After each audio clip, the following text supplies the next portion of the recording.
북한 김정은 위원장이 건국 이래 대동란이라고 직접 밝힐 정도로 북한의 코로나19 상황이 심상치 않아 보입니다.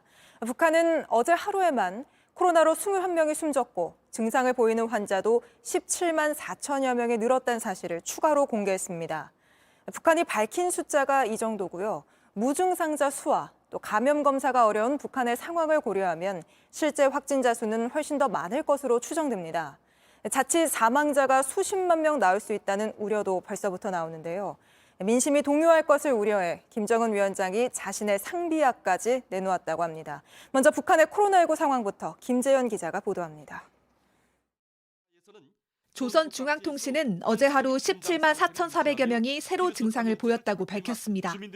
전날 확인된 수치의 10배가량입니다. 확진 여부를 확인하기 어려워 일단 열이 나는 사람들을 집계한 걸로 보이는데 무증상자까지 감안하면 실제 감염자는 훨씬 많을 수 있습니다. 또 어제 하루 21명이 사망한 사실도 공개했습니다. 북한은 현재 전국의 의료진과 의대생들까지 동원해 검진 사업에 투입하고 있다고 밝혔습니다.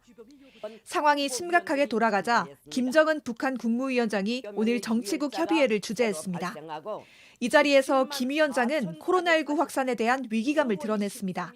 경의하는 종 비서동지께서는 세계적으로 신형 코로나 바이러스 전파 상황이 매우 심각한 것처럼 우리나라에서도 이 악성 전염병의 전파가 건국 이래 대동란이라고.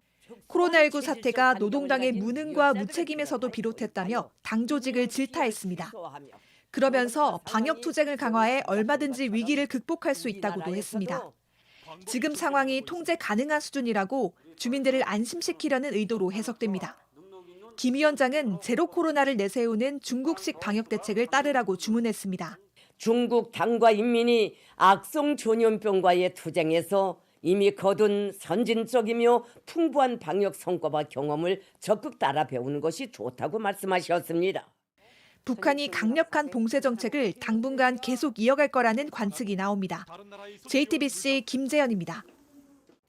네, 보신 것처럼 북한은 당장 외부 지원을 받기보다는 중국처럼 봉쇄를 강화하는 쪽을 택한 걸로 보입니다. 하지만 다들 백신을 안 맞은 데다가 북한의 열악한 의료 환경을 고려하면 사망자가 수십만 명까지 나올 수 있는 재앙이 될 수 있다는 경고도 나옵니다. 계속해서 성화선 기자입니다. 북한은 그동안 백신을 맞지 않고 통제 정책으로 버텨왔습니다. 백신 공급 협의체인 코백스가 배정한 백신 물량도 거부했습니다. 다른 국가들과 달리 대유행을 통한 자연 면역도 없고 검사 체계나 확진자 치료를 위한 의료 체계 모두 열악합니다. 이러다 보니 앞으로 사망자가 크게 늘어날 수 있다는 우려가 나옵니다. 감당하기 어려운 상황이 될 거란 얘기죠. 적어도 한 3,400만 명만 발생해도 10만 명에서 20만 명 사망할 수도 있겠다 이렇게 추정할 수 있는 거예요. 미국 정부는 코백스가 미국이 기부한 화이자 백신을 북한에 지원한다면 지지하겠다고 밝혔습니다. 앞서 우리 정부도 백신을 비롯한 의약품을 지원하기로 했습니다.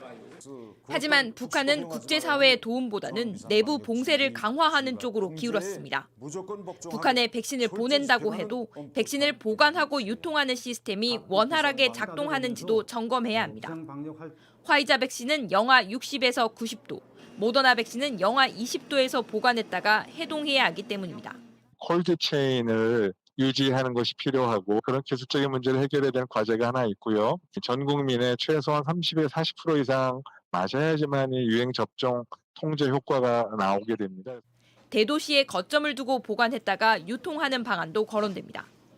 전문가들은 북한이 독자적으로 오미크론을 극복하기는 어렵기 때문에 백신뿐만 아니라 산소 공급 장비, 마스크 등 종합적인 지원이 필요할 것이라고 말합니다. JTBC 성화선입니다.